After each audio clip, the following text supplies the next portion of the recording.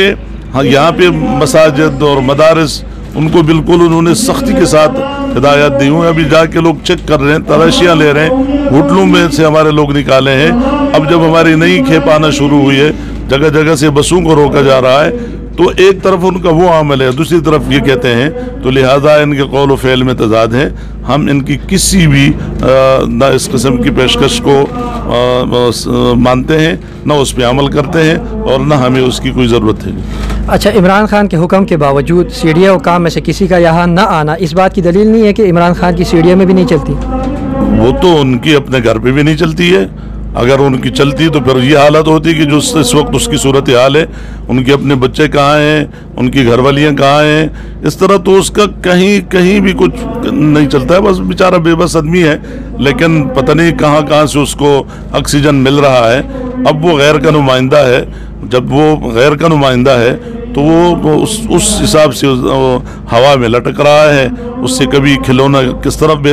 پھینکتے ہیں، کبھی کس طرف سے پھینکتے ہیں، اس کے علاوہ اس کی کوئی حیثیت نہیں ہے۔ بہت شکریہ، ہمارے ساتھ موجود تھے قائد کراچی محترم جناب قاری عثمان صاحب، جن کا یہ کہنا ہے کہ حکومت کی لیڈ مکمل فیل ہو چکی ہے، اور عمران احمد خان نیازی کی CDA میں تو کیا ان کے گھر میں بھی کوئی نہیں سنتا۔ دوسری بات انہوں نے یہ کہا کہ اسلام آباد کو حکومت نے بلا وجہ بند کیا ہوا ہے، ہماری طرف سے کوئی بندش نہیں ہے، ہم ایک جگہ پر معاہدے کے پابند ہیں، یہاں بیٹھے ہوئے ہیں، ہم تب تک یہاں بیٹھیں گے جب تک نیازی استعفیٰ دے کر گھر نہیں جاتا اور نئے الیکشن نہیں ہوتے، اور یہ ہمارا پلان اے ہے جس کے اندر ہم بہت کامیابی کے ساتھ یہاں موجود ہیں، اور یہ اسلام آباد میں آنا یہ پلان اے تھا، ہم B اور C اور D کی طرف بھی جائیں گے، اور تب تک یہاں رہیں گے جب تک ہمارے مطالبات کو تسلیم نہیں کیا جاتا۔ اسی کے ساتھ یونس راجہ کو اجازت دیجیے، اللہ حافظ۔